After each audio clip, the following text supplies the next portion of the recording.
The International Monetary Fund has warned that Britain is expected to be the only large industrialized country to face a shrinking economy this year. The Washington-based fund upgraded its forecast for most leading economies, but said it expected the UK economy to contract by 0.6% this year, a level 0.9 percentage points worse than that which it had penciled in just 3 months ago, and slower even than that for sanctions hit Russia. Here are the reasons why the UK is suffering a worse performance.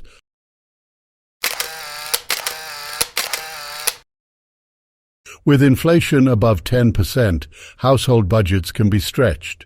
While the annual growth in consumer prices is expected to slow this year, with Rishi Sunak setting a target to halve the inflation rate, the cost of living is still rising, though at a slightly slower rate than late in 2022.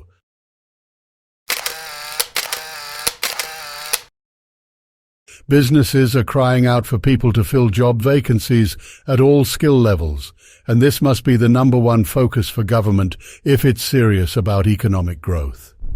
There are still a huge number of vacancies, currently sitting at 1.134 million, and this is stopping firms in their tracks.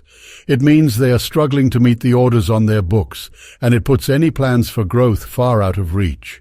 It is also ramping up pressure on wages, currently at the highest rate seen in the private sector outside of the pandemic. This has been identified by the Bank of England as a factor in its decisions to raise interest rates to tame inflation.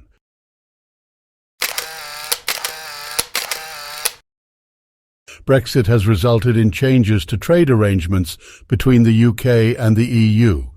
After the transition period, the UK and the EU operate on different trading terms, leading to customs checks, regulatory barriers, and increased paperwork for businesses engaged in cross-border trade. These changes have affected supply chains, causing delays and disruptions to the movement of goods, especially in sectors with just-in-time production processes.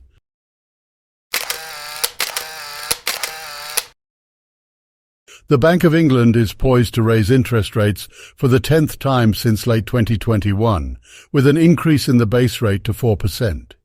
Economists expect this higher cost of borrowing to add to pressure on households and businesses.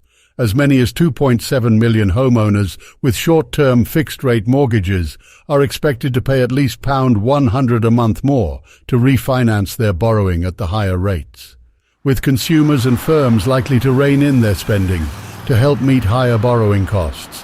This could weigh on economic activity.